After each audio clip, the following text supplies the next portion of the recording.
জাতীয় সভাপতি, জেলা প্রশাসনের কর্মকর্তাবৃন্দ, আমার ইমাম মুয়াজ্জিনবৃন্দ, আল্লাহ তাআলা শুকরিয়া আদায় করি যে আজকে এই মত বিনিময় সভায় হাজির হতে পারলাম। আল্লাহ তাআলা তৌফিক দিলেন, আলহামদুলিল্লাহ। প্রশিক্ষণ অত্যন্ত জরুরি। প্রশিক্ষণের মাধ্যমে মানুষের সক্ষমতা বৃদ্ধি পায়, উৎসাহ এবং প্রশিক্ষণের মাধ্যমে পেশাগত দক্ষতা আমরা অর্জন করতে পারি। এবং এই প্রশিক্ষণের বিভিন্ন সাবজেক্ট আছে,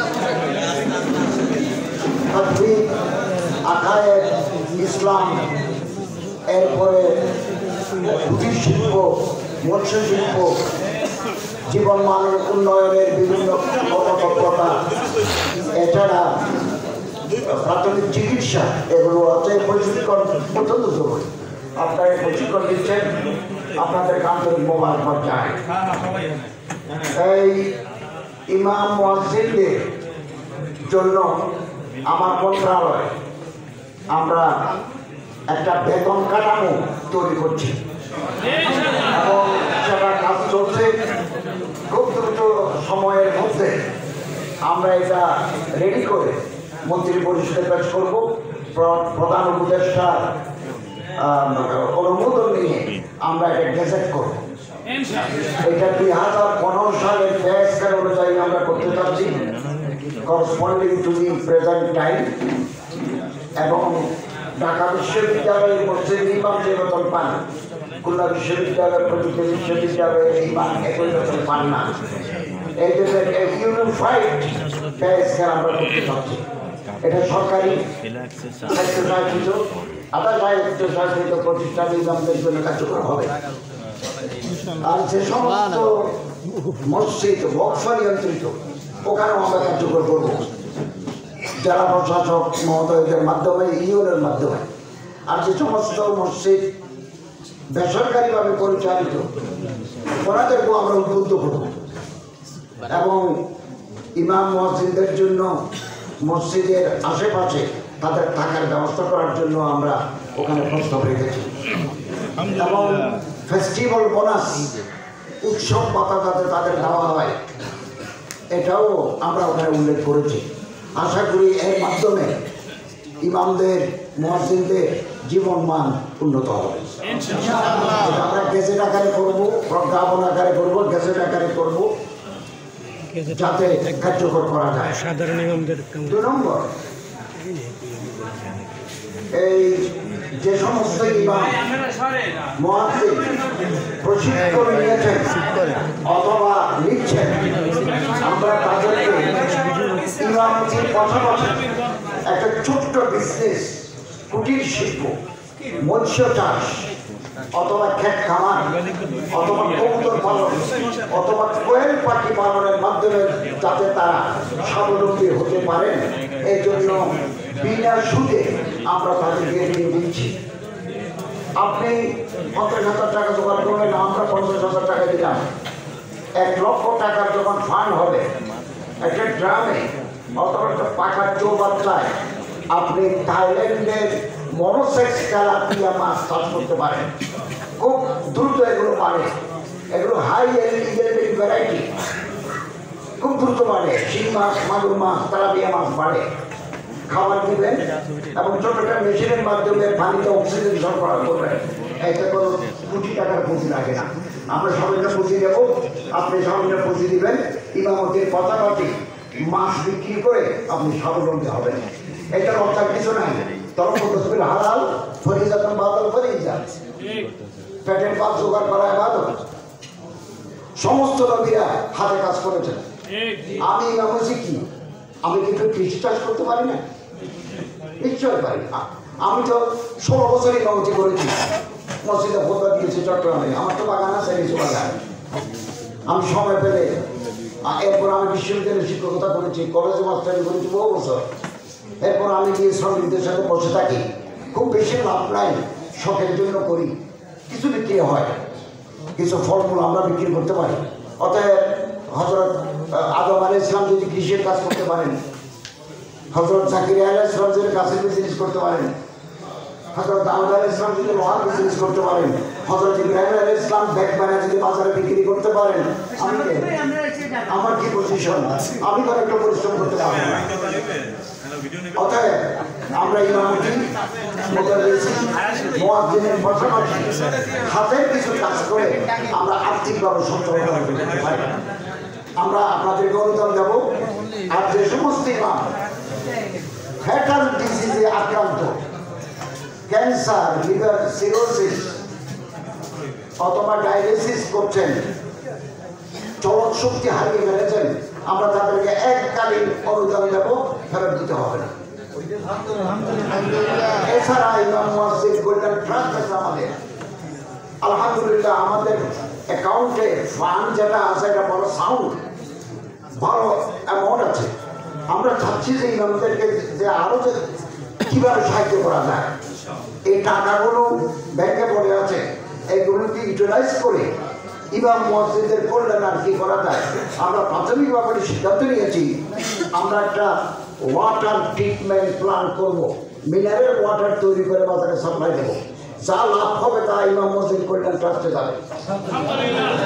নারায়ণগঞ্জের ফতুল্লায় আমরা বোরিং করে পানি বের করেছি, ওই পানি বেশি ভালো নয়। গাজীপুরের শ্রীপুরে আমরা বোরিং করে দেখেছি এক একটা পানি ভালো। আবার ওই এলাকায় আমাদের ইসলামিক ফাউন্ডেশনের জায়গাও আছে। তো কথা হচ্ছে আমাদের হাতে সময় কম, তারপরে আমরা ইনিশিয়েট করে দিয়ে যেতে চাই। পরবর্তী সরকার যারা আসবেন তারা সেটা পূর্ণতা দান করবেন, আর আমরা যদি পারি করে যাব। যেহেতু আমাদের টাকা আছে, আমাদের গভর্নমেন্টের কাছে, একনেকের কাছে, ট্রাফিক কমিশনের কাছে আমাদের টাকা চাইতে হবে না। ওখানকার পানি ভালো, আমরা ছোটো বোতল করে 500 মিলিমিটার, 1000 মিলিমিটার টু 100 মিলিমিটার এভাবে পানির বোতল করে আমরা বাজারে ছাড়বো। আমরা প্রাথমিকভাবে একটা নিয়ত করেছি, এই বোতলের নাম দেব ইমাম। আপনাদের সহযোগিতা চাই যাতে করে আমাদের আলেম ওলামারা, আমাদের ইমাম আইল্লাহ মাসাজিদরা আর্থিকভাবে সচ্ছল হন। এভাবে আমরা পরিকল্পনা হাতে নিয়েছি। সম্মানিত হাজিরিন, আমাদের একটা জাকাত বোর্ড আছে, আমাদের ডক্টর শহীদুল হক সাহেব মেম্বার, আরও বিজ্ঞ ওলামায়ে কেরাম, মুফতি সাহেবদের এটা আমরা বলে রেখেছি, প্রথম মিটিং করেছি। 12 কোটি টাকা আমাদের হাতে আছে জাকাত বোর্ডে। আপনাদের দায়িত্ব হচ্ছে জাকাত ফরজ আবাদত, আপনারা মুসলিমদেরকে জাকাত দেওয়ার উদ্বুদ্ধ করবেন। জাকাতের একটা অংশ আত্মীয় স্বজনকে দিবেন, গরিব। জাকাতের একটা অংশ মাদ্রাসা এতিমখানায় দিবেন। জাকাতের একটা অংশ ইসলামিক ফাউন্ডেশন জাকাত বোর্ড দিবেন। আমরা একটা অ্যাপস করছি মোবাইলে, এবং এটা শর্টলি আমরা আপনাদের জানিয়ে দেবেন। নির্মাণ হয়ে গেছে, একটা রিভিশন চলছে। আপনি ঘরে বসে 1000 টাকা যদি ইসলামিক ফাউন্ডেশনের জাকাত বোর্ডে দিতে চান, বিকাশের মোতাবেক টিপ দিবেন, আপনার অ্যাকাউন্ট থেকে আমাদের অ্যাকাউন্টে চলে যাবে। আপনাকে কষ্ট করতে হবে না, আপনার হাতের মোবাইল দিয়ে আপনি আমাদেরকে টাকা দিতে পারবেন। আমরা জেলা প্রশাসক মহোদয়দের মাধ্যমে 12 কোটি টাকা আমরা বিভিন্ন জেলায় বিতরণ করব। সবচেয়ে বেশি টাকা আদায় হয় চট্টগ্রামে, সবচেয়ে কম টাকা আদায় হয় নীলফামারীতে। আমি জেনে আসি নাই বরিশালে কত হয়, জামাকাঠিতে কত হয়। আপনারা জাকাত ইমাম আর আমাদের ইসলামিক ফাউন্ডেশন যারা কর্মকর্তা আছেন, গণশিক্ষার সাথে যারা আছেন, দারুল আরকামের সাথে যারা আছেন, তারা ওখানে দিবেন। 1 পয়সাও 9-6 হবে। আমি আমার মন্ত্রণালয় থেকে যে সমস্ত মসজিদে, মন্দিরে, শ্মশানে, কবরস্থানে, সেমিট্রিতে দান করি, অনুদান দিই, এইটা আমরা দরখাস্ত নিই, যাচাই করে ইএফটিআর এর মাধ্যমে আপনার অ্যাকাউন্টে চলে যায়। মাঝখানে কারো 2 টাকা নেওয়ার সুযোগ নেই। আমরা এখান থেকে সাইন করি অর্থ মন্ত্রণালয়ের মাধ্যমে, এটা আপনার সরাসরি অ্যাকাউন্টে চলে যায়। ওখানেও যদি দুর্নীতি হয় আমরা তদন্ত করব গোয়েন্দা সংস্থাদের মাধ্যমে। যারা ধরা পড়বে তাদেরকে দৃষ্টান্তমূলক শাস্তি দেব। এবং গণশিক্ষা প্রকল্প যেটা চলছে থেকে চলে আসছে, 31 জানুয়ারি শেষ এবং 8ম পেজ শুরু হবে জানুয়ারি 1 তারিখ থেকে। যারা আগে থেকে আছেন তারা নতুনভাবে আবেদন করবেন, যারা নতুন আছে তারা তো করবে নেই, পুরোদেরও আবেদন করতে হবে। আমরা কাছাকাছি করবো 8,000 সেন্টার আছে,